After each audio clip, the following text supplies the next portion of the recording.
de la police, une police magnifique. Et c'était pas sur OpenOffice, donc j'ai pas de conflit d'intérêt en rapport avec le sujet de cette présentation. Donc l'objectif c'est de parler des nouvelles définitions, donc on va pas revenir sur toutes les physiopathologies, le traitement du SDRA, etc. parce que ça c'est une session entière en fait de SDRA. Pour vous rappeler que la physiopathologie est extrêmement complexe et que le SDRA c'est un syndrome et c'est pas une maladie. Voilà. Il faut, je pense, beaucoup d'humilité. En tout cas, ce topo m'a été l'occasion de faire une belle leçon d'humilité, puisqu'on se dit un SDRA, parfois ça peut être des lésions un peu différentes, mais quand même un SDRA qui est grave, c'est un SDRA qui a des lésions alvéolaires. Ben, si on regarde cette étude autopsie qui avait été faite sur 356 patients qui avaient un SDRA au moment du décès, un diagnostic de SDRA fait par les radiométeurs au moment du décès, c'est quand même une très grosse cohorte de SDRA, ils ont regardé quels étaient les facteurs associés à des lésions alvéolaires diffuses, les DAD. En disant, on se dit, le SDRA, c'est de la lésion alvéolaire, etc.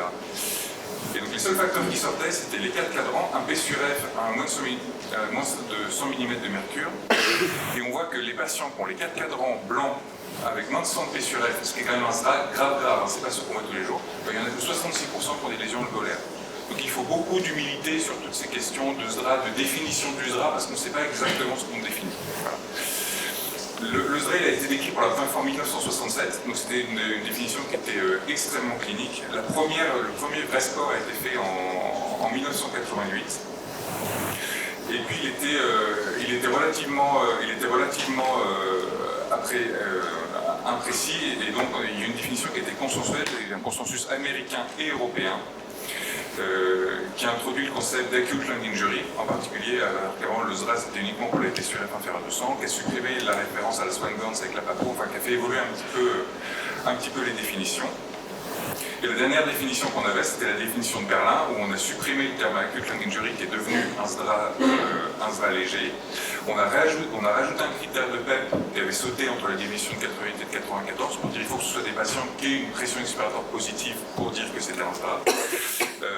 Et on a introduit le fait qu'on pouvait faire un diagnostic sur scanner, alors que jusqu'ici, il n'y avait que la radiographie thoracique qui était considérée.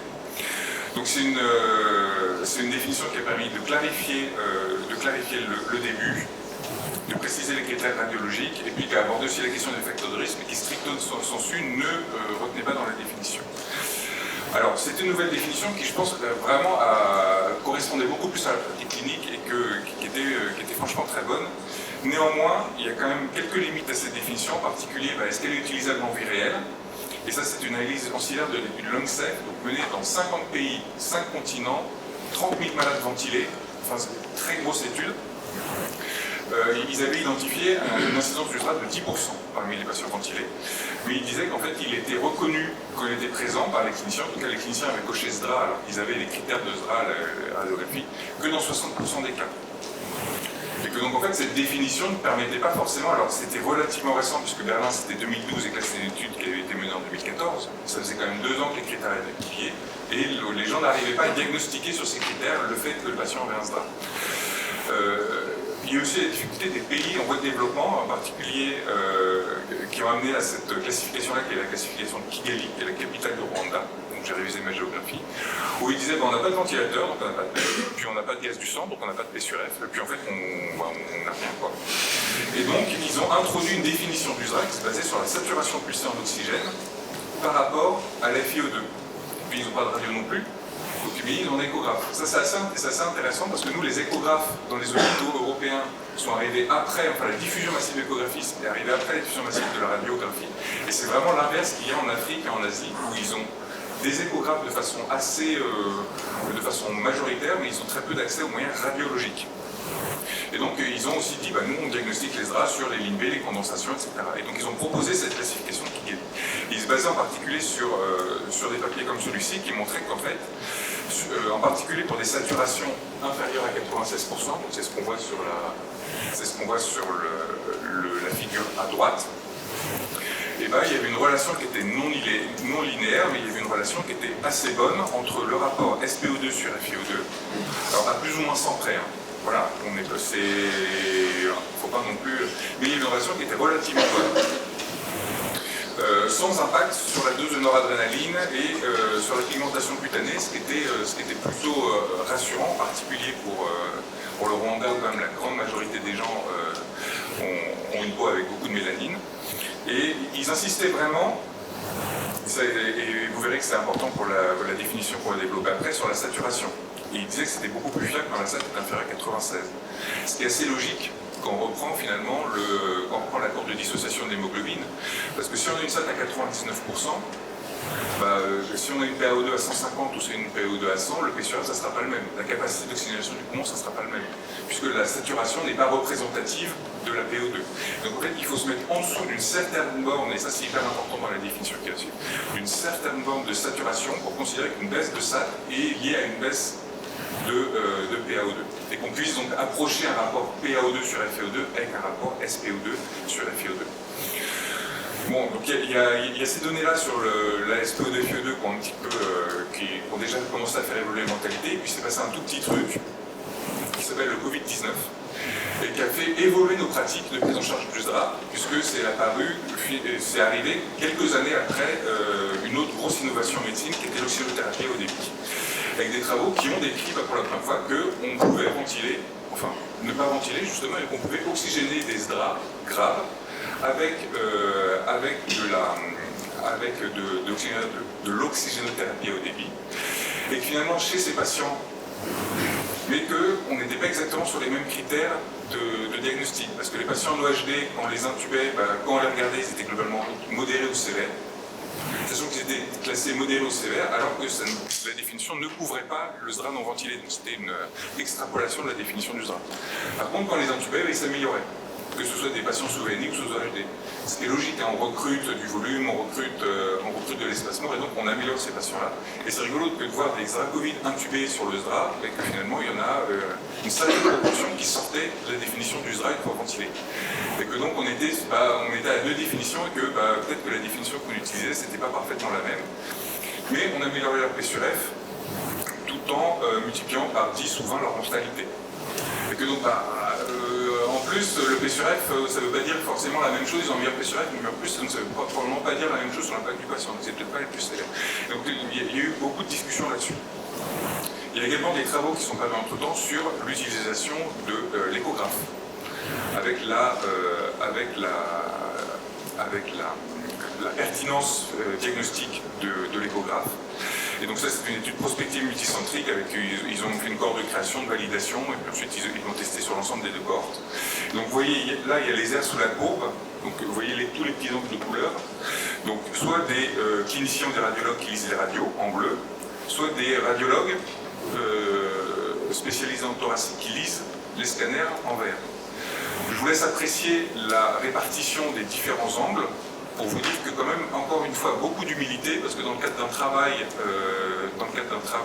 prospectif avec des experts radiologues qui ont relu des images à distance, des experts animateurs, etc., et les points de sensibilité et de spécificité ne sont pas du tout les mêmes, quoi. Et ça explique aussi probablement beaucoup les difficultés de diagnostic dans les études précédentes.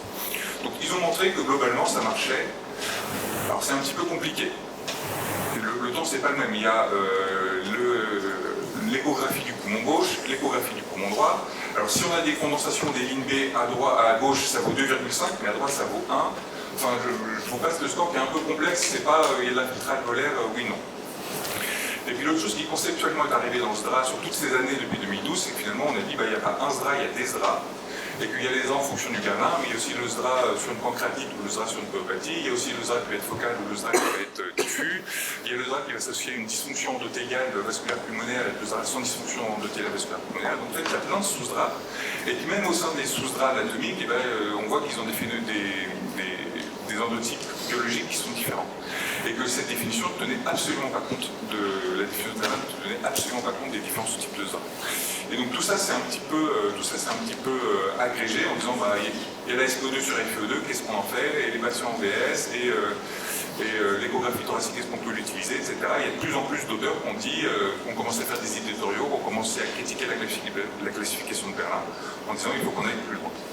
Et donc on est arrivé sur une nouvelle définition, qui a été publiée cette année, en début d'année, avec 32 experts internationaux qui ont recueilli les avis et les commentaires, donc on fait une méthode Delphi et qu'ils ont arrivé à un consensus, ils avaient plus de 70% du panel d'accord, et ils ont consulté, donc les sociétés participantes, ils ont consulté 21 sociétés savantes de réanimation dans le monde. Donc c'est une vraie définition internationale du SDRA. Bon, Si on le fait en illisible, c'est ça. Pour vous dire que globalement, ça ne change pas grand-chose. Si on regarde quand même les évolutions, il y a la possibilité d'utiliser l'échographie. Donc ils ont appuyé l'INB et la condensation comme étant des signes de SDR. Il y a la possibilité d'utiliser l'index SpO2 sur FiO2 si on a une saturation inférieure ou égale à 87%. Et j'attire votre attention sur le fait que les bornes, ce n'est pas du tout les mêmes. Comme on a vu, il n'y a pas une relation linéaire entre P sur F et le S sur F. Et donc en fait, là, on a le 100, 200, 300 qui reste. Donc ça, on a gardé Berlin. Mais on a rajouté la sous-couche Kigali en disant, bah, c'est ça, on a mis 225 et 315. C'est un peu plus compliqué, 100, 200, 300.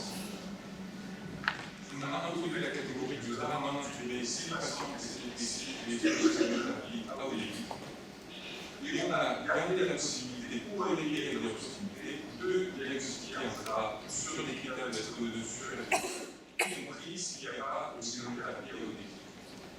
Globalement, c'est des évolutions, c'est Berlin plus ces évolutions.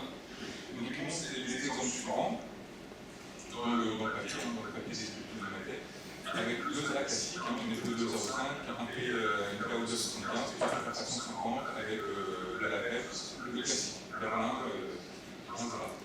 L'ODI à 48 minutes, la FiO2 qui est délivrée par le secrétaire de l'ODI.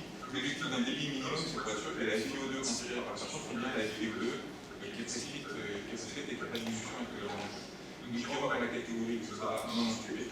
Donc, on peut diagnostiquer avec le ST sur F ou avec le T sur F, et puis chez les patients qui sont dans des cas de sensibilité avec uniquement des astrophosphation positive, on a une extrapolation de la FiO2.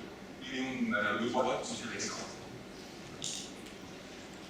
Donc c'est une nouvelle définition, mais déjà il faudra que si on s'y met d'accord sur qu'est-ce que c'était, il faudra qu'on se mette d'accord sur comment est-ce qu'on traite. Si on regarde les recours américains et les recours européens, qui sont quand même extrêmement récents, 2024-2023, les gens qui ont fait les recours, ces recours-là de traitement, c'est à peu près les mêmes qu'on fait la ressource des diagnostics, que ce soit américain ou européen. On va voir que les stéroïdes, c'est pas traité dans l'un, on dit que c'est dans l'autre. Les déclarats, on dit éventuellement, pour les cas sévères, on peut le faire chez les Américains, par contre, c'est le strong against chez les Européens. Parce qu'on est vraiment sur d'autres questions. On s'est mis d'accord sur une définition, mais on s'est mis d'accord sur la façon. C'est une des limites quand même de la version proposée des algorithmes. La définition de l'énergie, la seconde définition, elle est un peu plus pragmatique. Donc, il est diagnostiqué dans beaucoup plus de situations de dire j'en maintiens un drap, y compris sur la patient de l'entier. Donc, elle est probablement plus sensible, on est diagnostiqué, on est déclaré plus de drap, mais aussi beaucoup moins spécifique. Là, les critères sont tellement larges, il y a de la condensation, de la lignée, du machin, la patient est un peu petit, et hop, on va aller des draps. Donc, oui, comment est-ce qu'on va faire? Est-ce qu'on va mettre dans les études des patients diagnostiqués des draps avec la masse de concentration et des cours, on va inclure avec des patients où on a un rapport PO2 sur FO2, etc. C'est une vraie question. Il y a la vraie question, c'est la titration pour la saturation. On ne peut pas interpréter le rapport SO2 sur FO2 si on a une stat supérieure à 97%. On n'a pas des grandes techniques dosimétriques, parce que les oxygènes de tout se valent bien. C'est pas.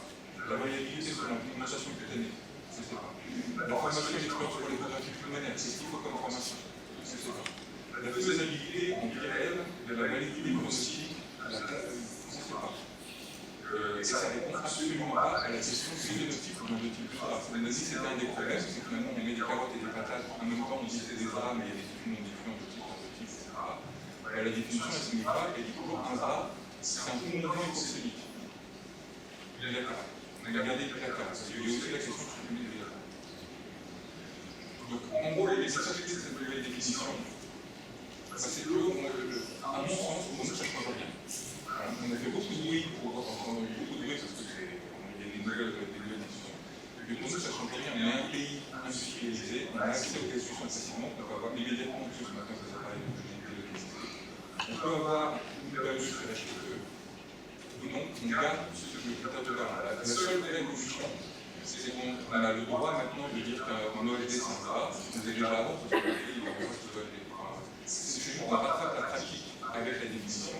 Ça ne modifie pas en soi notre pratique. En tout cas, moi, c'est mon avis, mais je suis d'accord pour en discuter. Les critères du VL, eux, sont dans notre alvéolaire bilatérale non prédominant dans la dynamique et l'apparition rapide aiguë à ce moment-là toujours.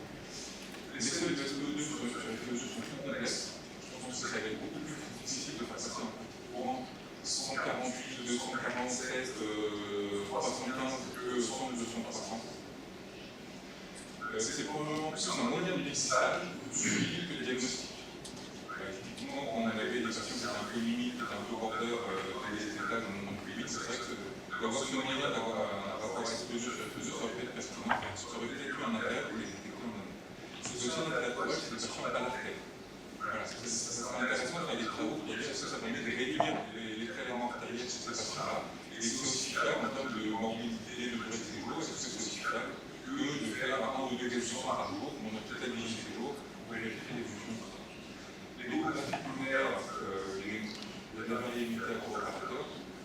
Probablement encore plus sur la radiothorax, parce qu'on a vu que la radiothorax, c'est une énorme variabilité sur la coopérateur, c'est extrêmement chronophage. Il faut l'évaluer, mais à mon sens, c'est un